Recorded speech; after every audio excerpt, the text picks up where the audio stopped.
Have you ever tried to lose weight but you couldn't? And even if you did lose the weight, you couldn't keep it off? Today I'm going to share with you 5 things that I did that helped me lose 35 pounds in 2.5 months and keep the weight off.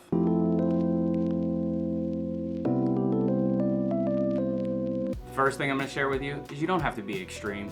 If you're like me, you're an all or nothing mentality.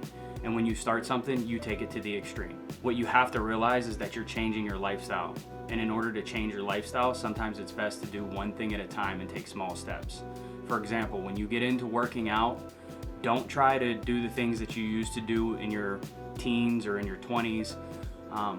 Your body just doesn't recover the way it used to.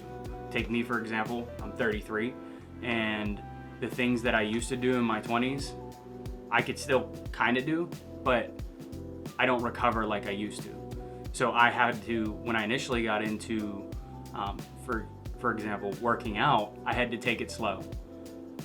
Lifting heavier or lifting properly with proper technique so that it was safer, then I went that route. In the past, when I would diet and work out, I would try to lift like I did when I played football in high school. And that never benefited me. I would always end up hurting myself or overworking myself to the point of exhaustion, and then I would really lose interest in working out. So if you're going to start working out and it's going to set you down that path of weight loss and being healthier, make sure you take things slow. The next thing I'm going to talk about is more mental than it is physical. You have to have a reason for why you're doing this. You can't just go in and say, I'm going to lose the weight so I look better. Maybe that's your reason and maybe that works for you, but you have to find something that's going to motivate you day in and day out to where you're not going to hate your life when you try to go to the gym or when you have to cut back on what you're eating or change some of your eating habits in general. You have to find that why as to why you're starting this journey. Whatever your reasons are, just make sure you have a reason that keeps you going and keeps you motivated day in and day out. Don't go into this without a plan. Have an accountability system, be it a personal trainer, somebody that follows up with you. It could be a loved one. It could be somebody that you work out with day in and day out, or you could be self-motivated, but find someone or something that's going to hold you accountable to your original goals, and that's going to follow up with you consistently to help you achieve the ultimate goal of becoming healthier and more fit. Now, from a diet perspective, I'm not a personal trainer or somebody that's qualified to tell you that what you should and shouldn't eat. That's going to vary from person to person depending on what your medical conditions are or your personal preferences are. What worked for me was keeping everything simple, if not the same, day in and day out. So for example, in the morning, I had a protein bar and a protein shake, and that was my breakfast. That allowed me to know what I was gonna eat every morning. At lunch, it would vary typically. However, I would stick to the same sort of things, be it a chicken salad or something that I could grab and go, but the calories were 500 or less. Just depends on what works for you, depending on if you have a day job or when you work, those kind of things, but keep it relatively simple and the same day in and day out. The moment you create confusion and that little bit of extra work when it comes to dieting, that's when doubt's going to creep in, and that's when you're going to start to fail. If you keep it the same, you plan it out, and you stick to that routine, you're more likely to have success. That's at least what worked for me.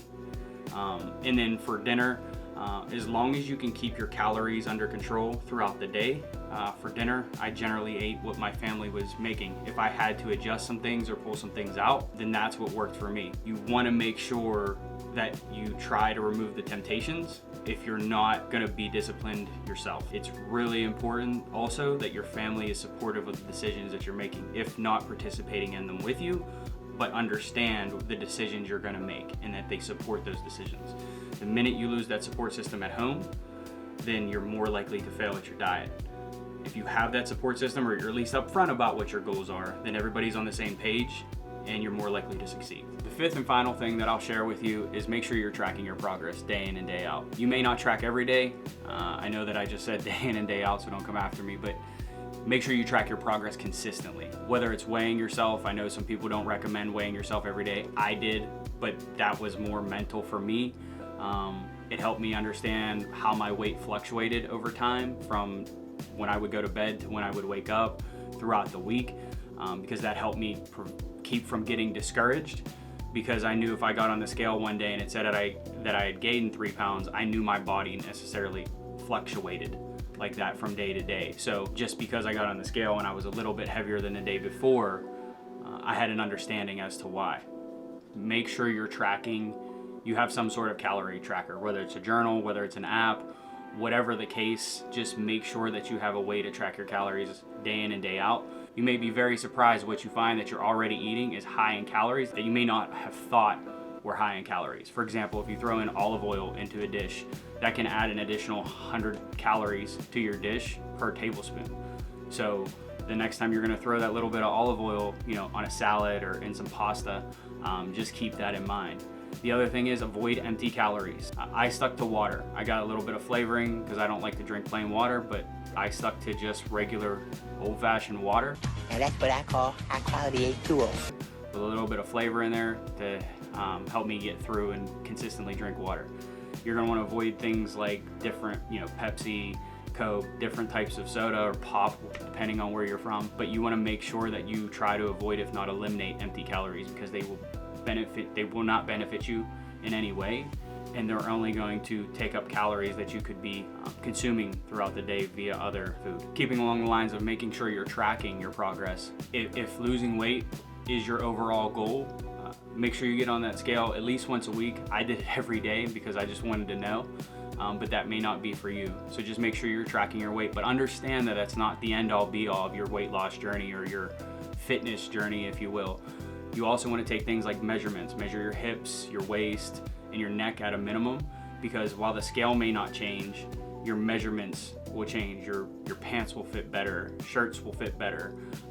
Overall, you'll feel less bloated and all those different things. So just make sure you're measuring your results in multiple ways, because you may get on the scale and the weight hasn't changed and you may get discouraged, but you may find out that you lost, an 1.5 inches off your waist, which can also ultimately keep you going. And then the last thing, as far as tracking your results, take pictures. My biggest regret is at the beginning of my weight loss journey, I did not take a full picture at the very beginning. Now I have pictures throughout that I can compare myself to, and I'll post them. I went from this guy to this guy in 2.5 months. And without those pictures, aside from the other things I just talked about from a tracking perspective or keeping track of your progress, if I didn't have those pictures, then I'd be able to tell, but not as much from a weight loss perspective. So I highly encourage you to make sure that you take some pictures at the beginning. It may be uncomfortable, those first set of pictures, because you're not going to be happy with what you see, but that'll also keep you motivated. So just find your why, track your progress, and keep it simple.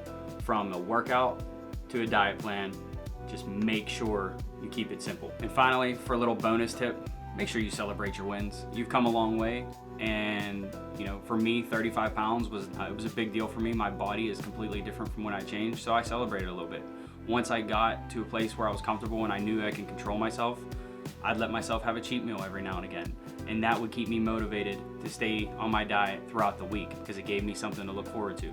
This might be something that works for you, it may not be, but find something or find some way to treat yourself and allow yourself to be happy about the progress you made, because it's hard and it's never going to be easy. And when you accomplish the goals that you've set out for yourself, make sure you celebrate them. There are more good days than bad days, so just keep that in mind. And when you're having a bad day, just push through, because at the end of the day, when you've gone and worked out and you've eaten right throughout that day, it may have been a struggle, but when you look back on it, you're going to be happier with yourself that you made the decision to eat right and work out than you will be if you just skipped out, ate bad, didn't work out, and you're going to be a little bit upset with yourself, and then you're more likely to head down that other path and miss your goals.